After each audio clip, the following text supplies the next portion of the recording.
On va parler maintenant d'une autre catégorie de tissus, parmi donc les familles de tissus, c'est le tissu nerveux.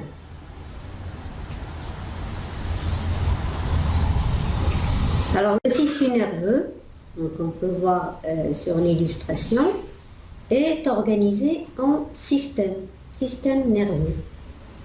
Alors on a le système nerveux central, avec principalement le cerveau et la moelle épinière,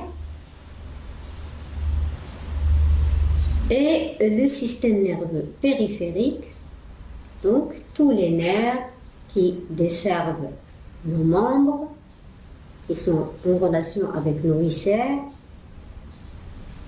On a les ganglions et les terminaisons nerveuses.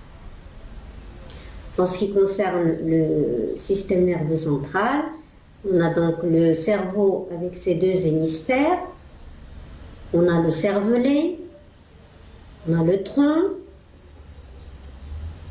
et la moelle épinière, ce qu'on appelle également le névrax. Alors le système nerveux, c'est un système assez complexe. Il est constitué généralement donc de tissus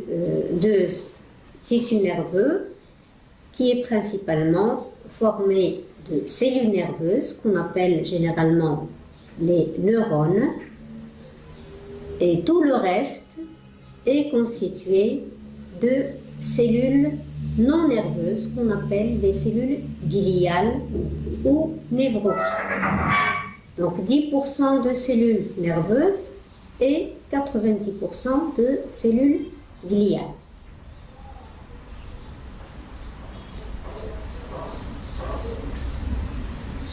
Alors, les cellules nerveuses, ou neurones, ce sont des cellules hautement différenciées. Elles sont généralement donc spécialisées dans la communication intercellulaire. C'est ce qui nous permet d'avoir le contact avec l'environnement, notre milieu, et c'est ce qui permet d'entrer dans notre organisme, à l'intérieur de notre corps, d'établir donc les liens avec les différents organes. La commande des muscles, par exemple, la commande de toutes les fonctions principales de notre organisme. Alors, donc ce sont des cellules capables de transmettre des informations, et cette transmission d'informations, c'est ce qu'on appelle l'influx nerveux. Alors les cellules nerveuses, on ne les trouve jamais isolées. Elles s'articulent généralement les unes avec les autres au niveau de ce qu'on appelle des synapses. Donc ça nous donne un réseau de cellules nerveuses, un réseau ou des chaînes de neurones. Alors la particularité des cellules nerveuses matures, c'est qu'elles ne se renouvellent pas chez l'adulte, et donc c'est ce qu'on recommande en général, c'est d'essayer de préserver son capital de neurones, parce qu'une fois qu'une cellule nerveuse meurt, elle n'est pas renouvelée, sauf dans des cas bien particuliers. Alors donc, on a parlé des cellules nerveuses, leur rôle dans la communication, dans le transfert de l'influx nerveux. Donc, schématiquement, une cellule nerveuse ressemble à peu près à ça. Donc, vous avez dans la partie ici ce qu'on appelle le corps cellulaire, qu'on appelle également péricaryon, donc le cytoplasme de la cellule, son noyau. On a ici cet élément allongé qu'on appelle l'axone. Donc c'est un prolongement cytoplasmique. Et vous avez de ce côté-là plusieurs prolongements qu'on appelle des dendrites. Donc le péricaryon avec le noyau et les prolongements cytoplasmiques, axones et dendrites.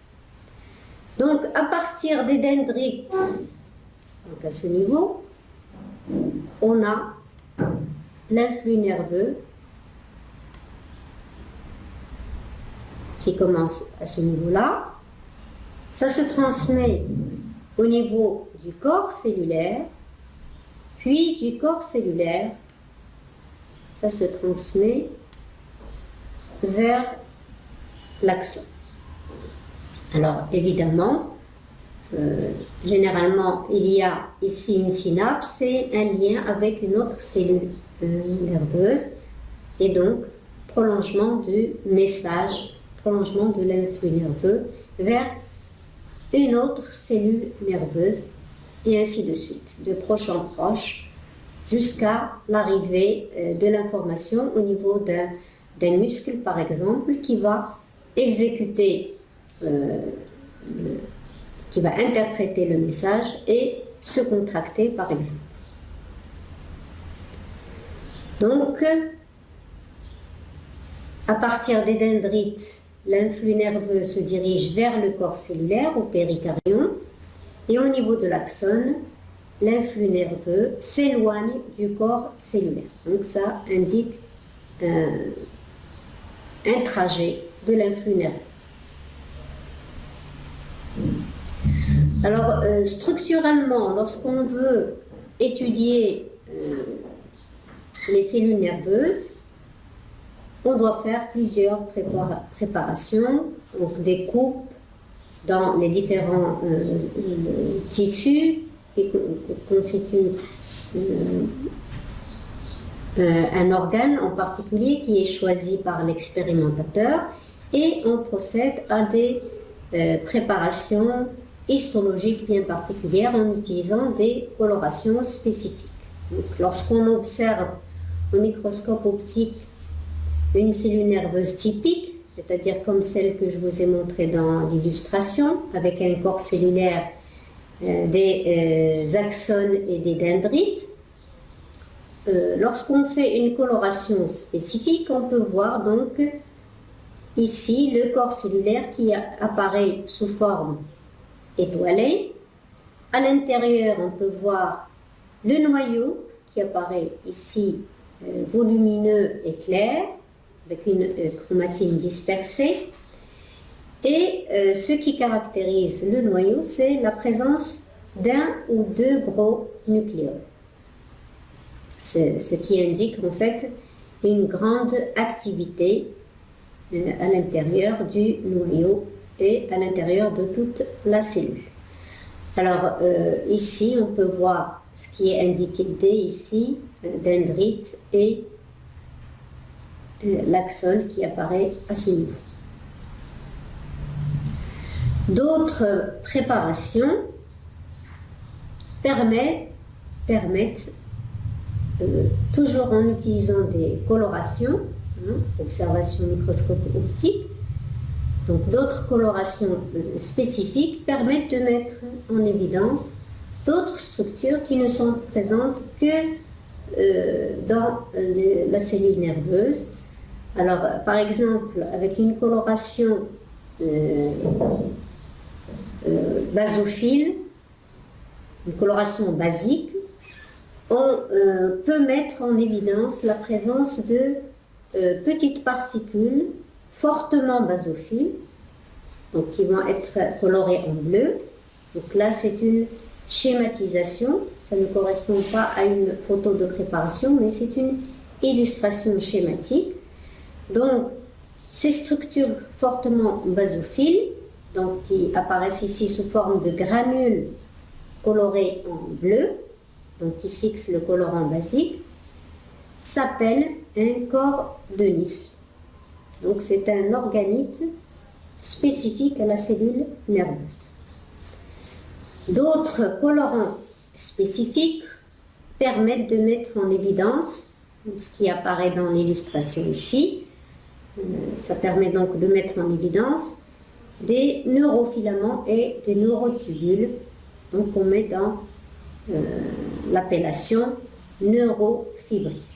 Donc, grâce à cette coloration spécifique, donc ça apparaît sous forme d'un enchevêtrement de filaments colorés en noir. Alors, ces structures sont mises en évidence par la suite par microscopie électronique.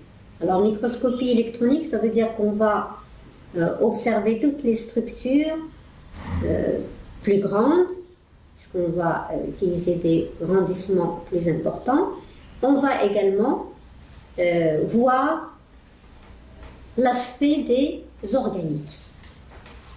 Alors donc, ce qui vous apparaît ici dans cette illustration, c'est tout d'abord la forme étoilée du corps cellulaire, la présence du noyau ici, volumineux, donc il occupe une grande place au niveau du péricardion, et au niveau de ce noyau, on a ici un nucléole bien visible.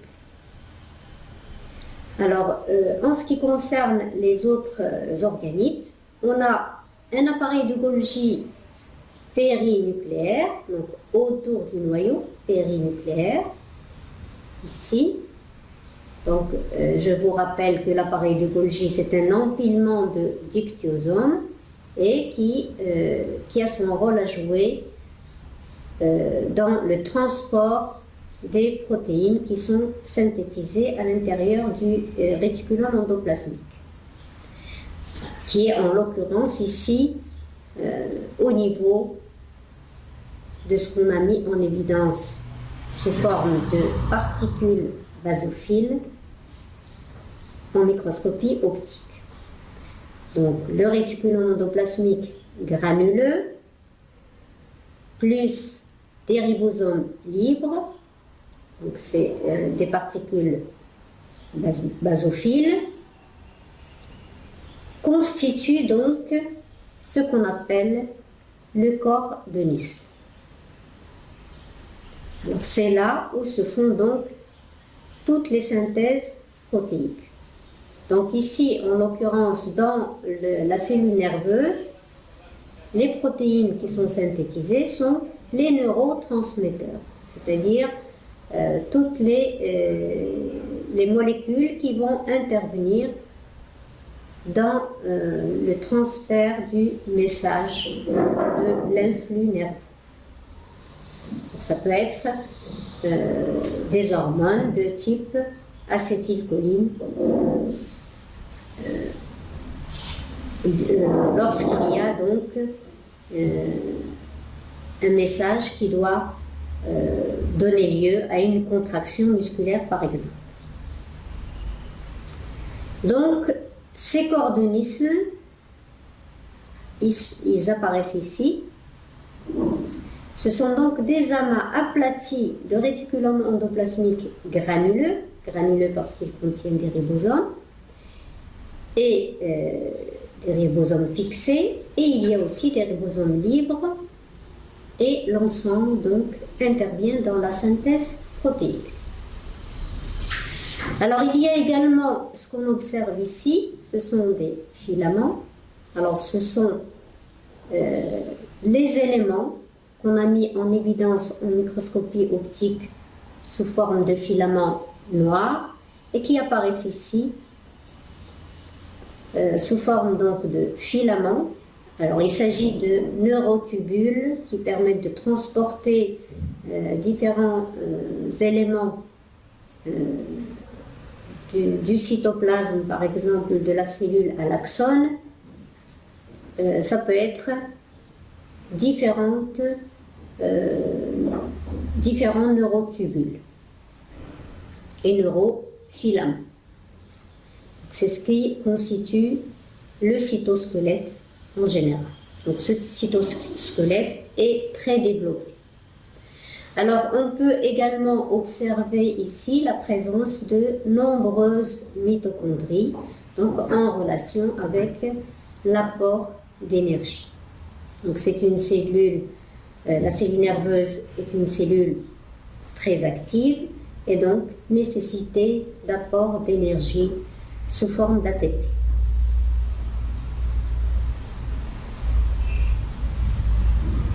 Alors, si on revient à la structure générale du neurone, on peut voir ici, on a parlé tout à l'heure du péricardium. Alors, on peut rappeler ici la présence très importante des cordonistes, du noyau volumineux, du nucléole.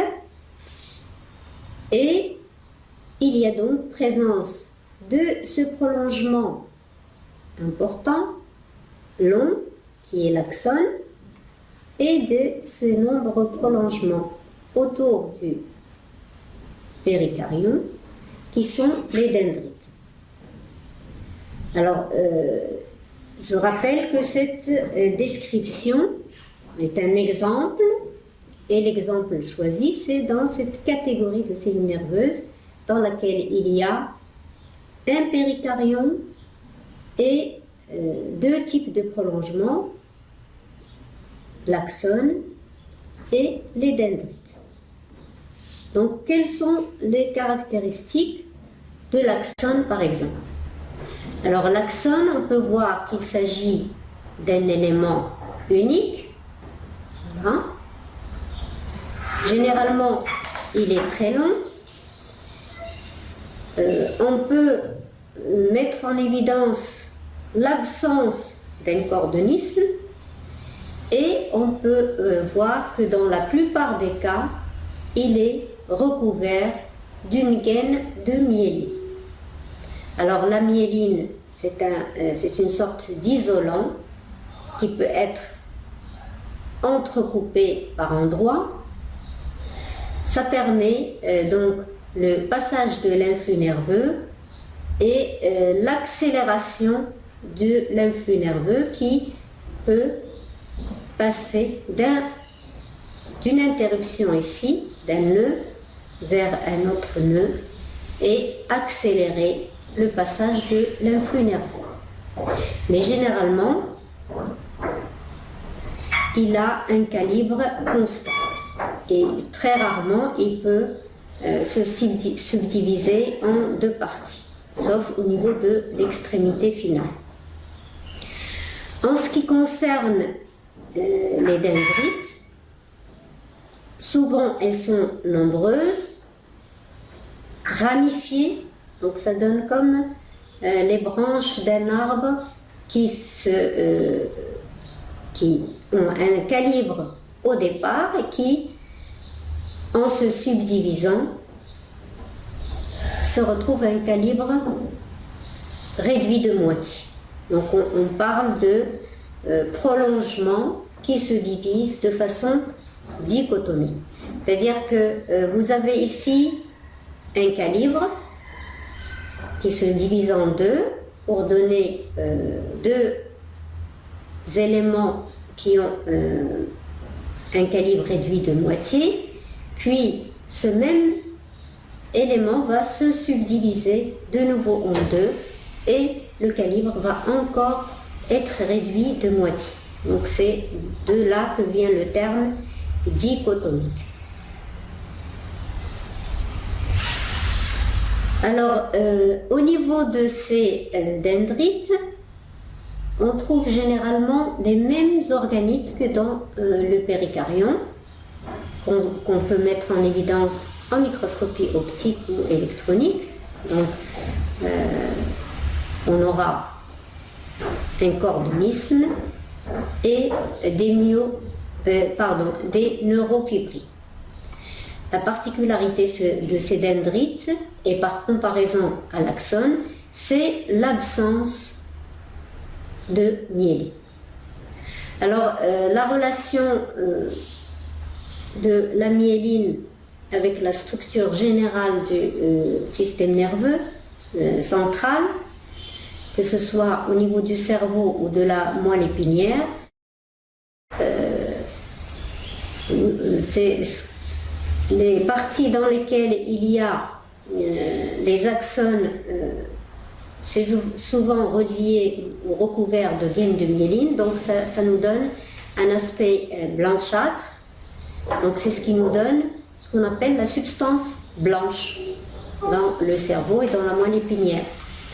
Et au niveau des dendrites, comme il n'y a pas de myéline, donc c'est ce qui nous donne l'ensemble des corps cellulaires et des dendrites, c'est ce qui donne ce qu'on appelle la substance grise, donc par distinction par rapport à la substance blanche.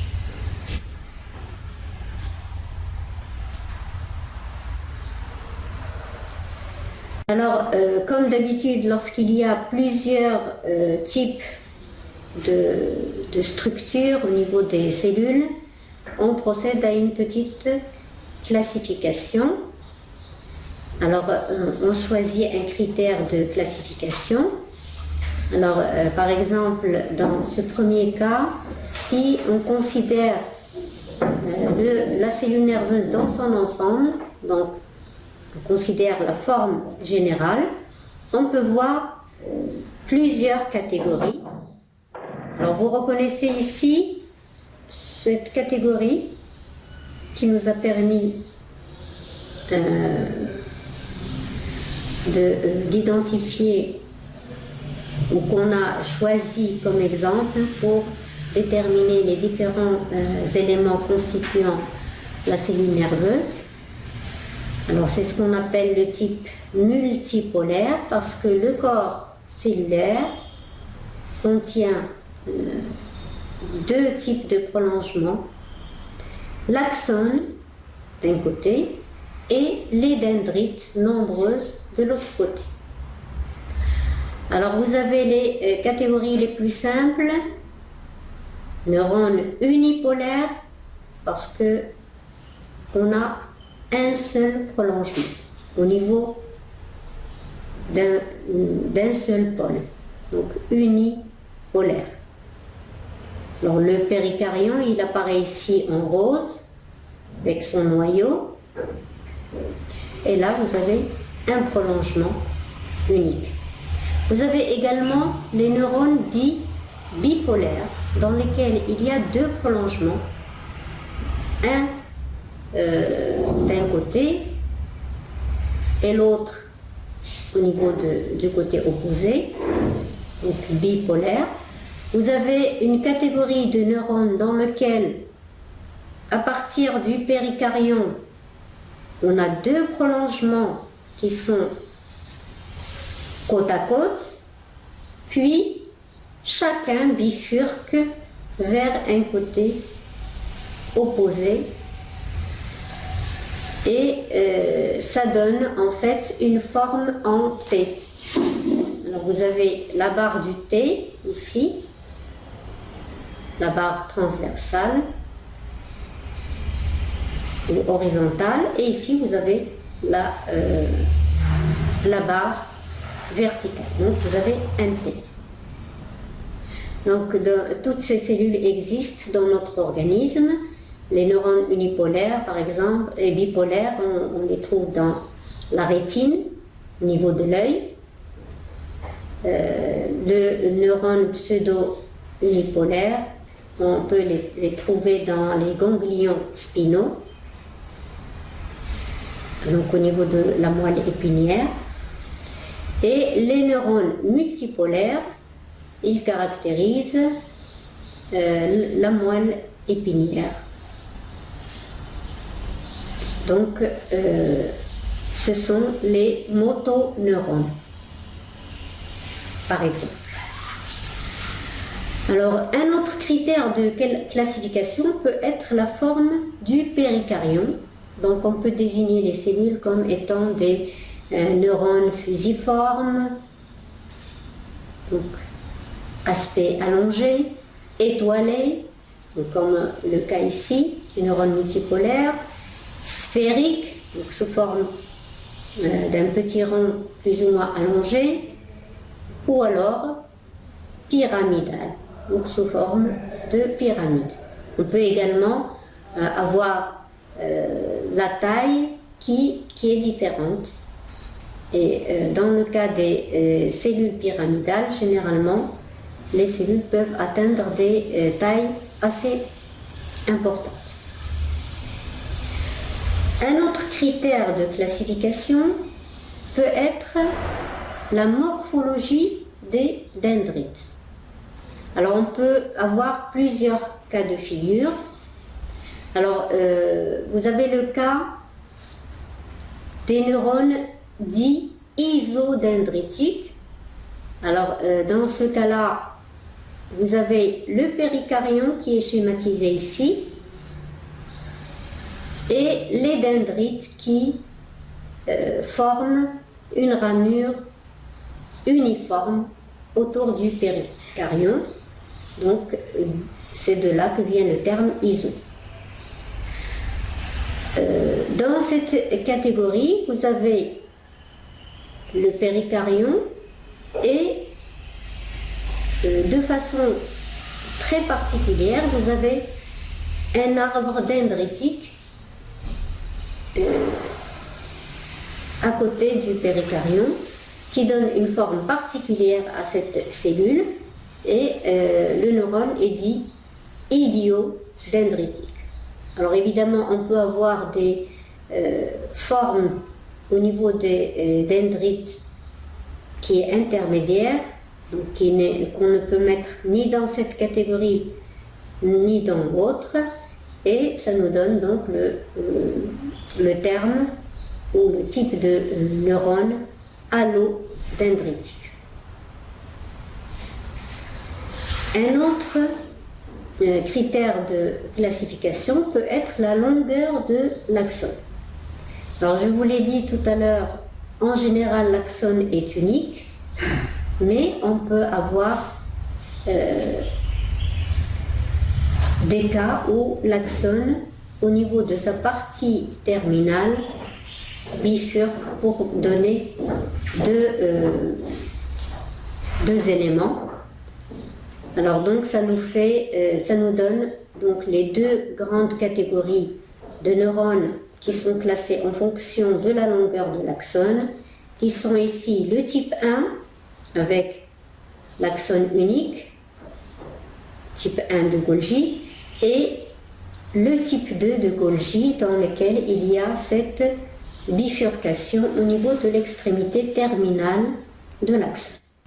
Alors, je vous ai dit tout à l'heure que généralement les cellules nerveuses ne sont pas isolées, donc elles sont reliées les unes aux autres par des éléments d'articulation. Alors ces régions d'articulation des neurones, c'est ce qu'on appelle des synapses. Alors vous connaissez bien sûr la synapse qui est reliée directement à une cellule musculaire, c'est ce qu'on appelle la synapse effectrice, ce qui est également appelé plaque motrice. Donc au niveau de la cellule musculaire, lorsqu'un message arrive pour dicter une contraction musculaire, donc il y a le fonctionnement des synapses effectrices ou des plaques motrices. Ce dont on va parler surtout, ce sont des régions d'articulation des neurones entre eux, ce qu'on appelle les synapses interneuronales, et qui peuvent être de plusieurs catégories selon le type de relation. Est-ce que, par exemple, ce premier neurone va se fixer au deuxième neurone en associant son axone au dendrite, ou son axone à un autre axone, ou son péricaryon à un autre axone. Donc ça nous donne plusieurs catégories. Par exemple, ici au niveau de la synapse numérotée 1, vous avez l'axone de cette cellule nerveuse qui est relié au dendrite de la deuxième cellule nerveuse. Donc la synapse est dite axodendritique et elle est de type interneuronal. Deuxième catégorie, numérotée 2, c'est une synapse dans laquelle l'axone de cette cellule est relié au péricaryon de la deuxième cellule. Alors le péricaryon est appelé généralement également soma, ce qui explique le terme axosomatique. La troisième synapse implique l'axone de cette cellule nerveuse et l'axone de la deuxième cellule nerveuse. Donc c'est ce qui est montré ici au niveau du numéro 3 et qui est appelé synapse axonale.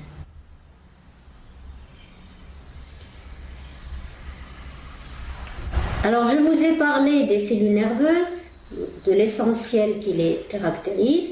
Je vous ai dit en introduction également que les cellules nerveuses ne sont pas toutes seules, elles occupent à peu près 10% du tissu nerveux. Tout le reste est constitué de cellules gliales qu'on appelle également névroglies. Alors donc ce sont des cellules non nerveuses. Donc elles ne sont pas capables de transmettre l'influx nerveux. Le rôle principal, en général, peut être mis en évidence ici, sur cette illustration, dans laquelle vous avez un neurone avec ses prolongements qui établit de nombreux contacts avec plusieurs catégories de cellules. Alors, toutes ces cellules, en étroite corrélation avec la cellule nerveuse, s'appellent des névroses. Donc, elles ont d'étroits contacts avec les neurones et leur prolongement. Elles ne transmettent pas l'influx nerveux et elles ont plusieurs rôles. Rôle nourricier, rôle de soutien ou rôle de synthèse particulière. Alors au niveau du système nerveux central, en abrégé, SNC, vous avez 4 catégories: les épendymocytes, les astrocytes, les oligodendrocytes et les microglies. Donc c'est ce qui est illustré ici. Système nerveux central. Au niveau du système nerveux périphérique, on a des cellules qu'on appelle les cellules de Schwann et des cellules satellites dans certains tissus en particulier. Alors, dans le système nerveux central, névroglie donc des centres nerveux. La première catégorie, c'est ce qu'on appelle les épendymocytes. Alors, elles tirent leur nom de l'épendyme. Alors, vous savez que le cerveau contient des cavités, des ventricules, qu'on appelle des ventricules, et il y a également un canal qu'on appelle l'épendyme. Donc c'est au niveau du cerveau, il y a un liquide, le liquide céphalo-rachidien, et donc c'est au niveau de ces ventricules qu'il y a des échanges avec le milieu extérieur. Alors les épendymocytes, donc on va les trouver autour de l'épendyme. Ce sont des cellules de type épithélial, d'accord, donc de revêtement. Elles sont ciliées, peuvent être plus ou moins cubiques ou même allongées dans le sens de la longueur, donc on peut dire qu'elles sont prismatiques. Et donc elles sont au niveau des cavités ventriculaires du système nerveux central, donc du névrax. Et le rôle principal, c'est des échanges entre le liquide céphalo-rachidien, donc LCR, liquide céphalo-rachidien, et le cerveau. Voilà la première catégorie, épendymocytes. Deuxième catégorie, des cellules qu'on appelle astrocytes. Donc, comme leur nom l'indique, ce sont des petites, elles ressemblent à des petites étoiles. Alors on peut les voir ici. Vous avez ici le neurone, vous avez l'astrocyte, petite cellule avec de nombreux prolongements qui sont fixés au niveau d'un capillaire sanguin. Donc leur rôle apparaît clairement au niveau de l'illustration. Donc ce sont des cellules étoilées nombreuses avec de nombreuses expansions cytoplasmiques autour des axones et des neurones, et donc elles ont un rôle de soutien et un rôle nourricier puisque elles sont reliées directement au vaisseau et directement au sang. Troisième catégorie, des cellules qu'on appelle oligodendrocytes. Alors ce sont ces petites cellules qui ont un péricaryon ou un corps cellulaire assez volumineux et qui sont fixés par leur prolongement directement au niveau des fibres amyéline. Donc, au niveau des axones ici, vous avez un lien qui montre la relation entre les oligodendrocytes et l'axone qui contiennent de la myéline. Donc elles ont un rôle très important dans la synthèse de la myéline au niveau des fibres nerveuses. Donc là où il y a de la myéline. Quatrième catégorie, alors ce sont des cellules qu'on appelle microglies, donc qui indiquent qu'elles sont de petite taille aussi. Alors ce sont des petites cellules allongées qui ont un rôle phagocytaire, donc ce qui explique pourquoi il y a des petites vacuoles. Donc elles ont un rôle immunitaire au niveau du système nerveux. En ce qui concerne les névroglies périphériques, il y a donc les cellules de Schwann.